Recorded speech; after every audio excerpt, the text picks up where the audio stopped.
My name is William Prescott Harrington III. For more than 3 decades, I have built my career around buying, growing, and improving businesses.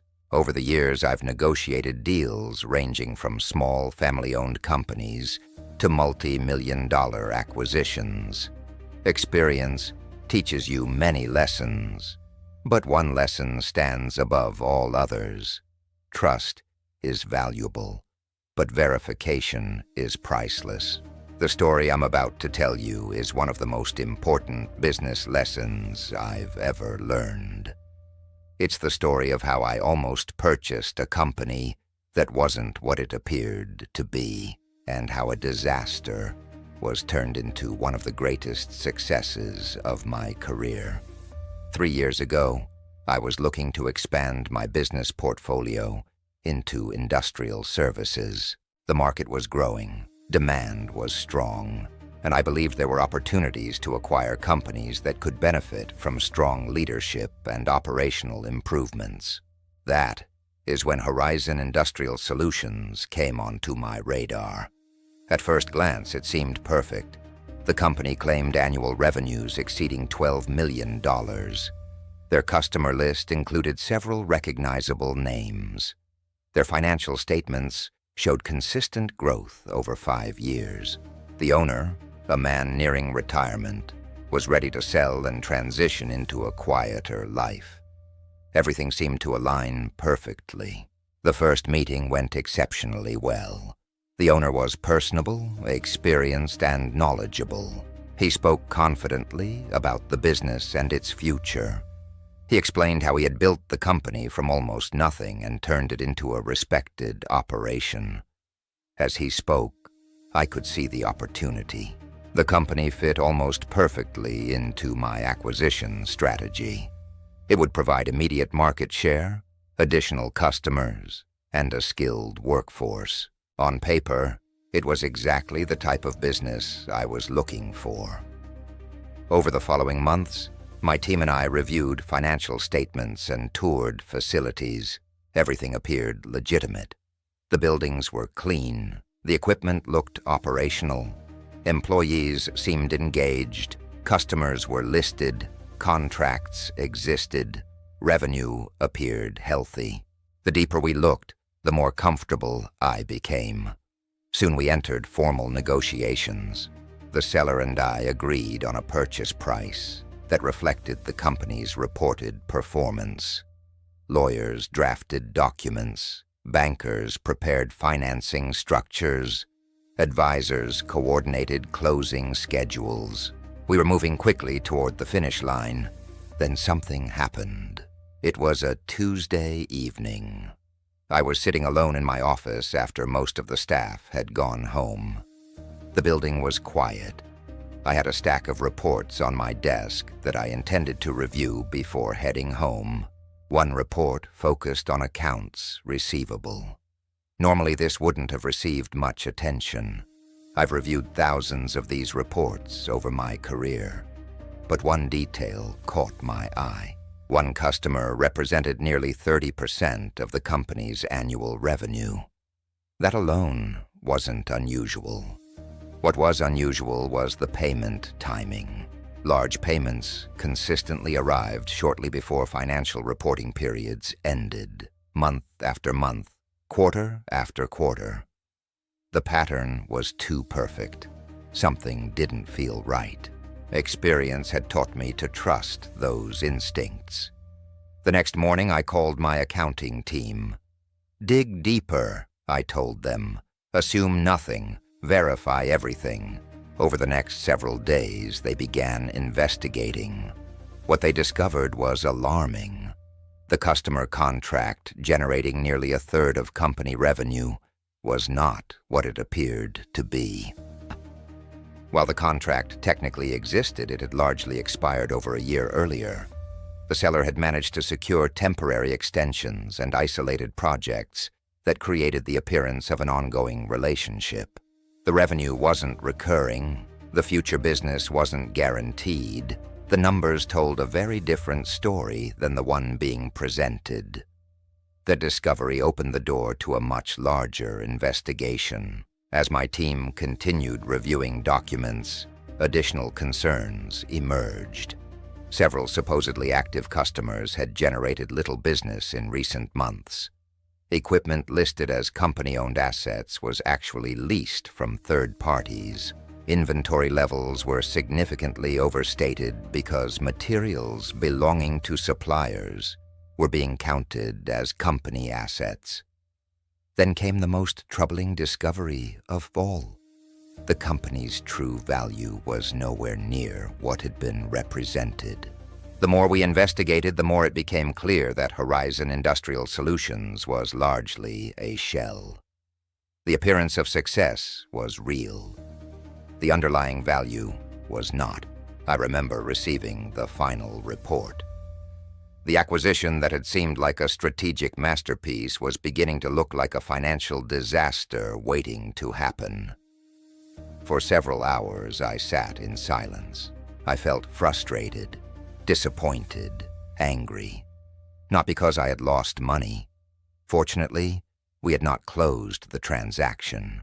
I was angry because months of effort had been invested in a misleading way. Every business owner understands the value of time. You can earn more money. You cannot earn more time.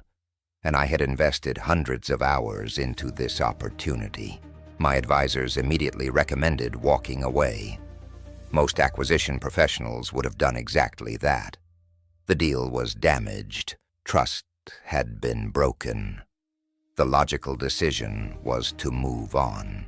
Yet something told me there was still an opportunity hidden beneath the problems. So instead of terminating negotiations, I requested a meeting with the seller. When we sat down, I brought every report, every spreadsheet, every document, every discrepancy. I laid them out one by one.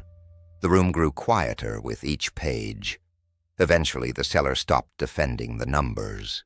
He admitted that some information had been presented in the most favorable way possible. His advisors had encouraged him to emphasize strengths while minimizing weaknesses. I understood that motivation, but there is a difference between presenting a company positively and presenting it inaccurately. I looked across the table and gave him two choices. The first option was simple. We walk away. No deal. The second option was more difficult. We start over completely. Every financial statement verified, every customer contract confirmed, every asset inspected, every liability disclosed, rebuilt from facts rather than assumptions. To his credit, he agreed. For the next 90 days, my team conducted one of the most comprehensive due diligence reviews of my career. Nothing was accepted without proof. Customers were contacted directly. Equipment was physically inspected. Bank records were analyzed. Tax returns were compared against internal reports. Contracts were reviewed line by line. When the process finally ended, we had a clear picture of reality. The company was not worth the original asking price. Not even close.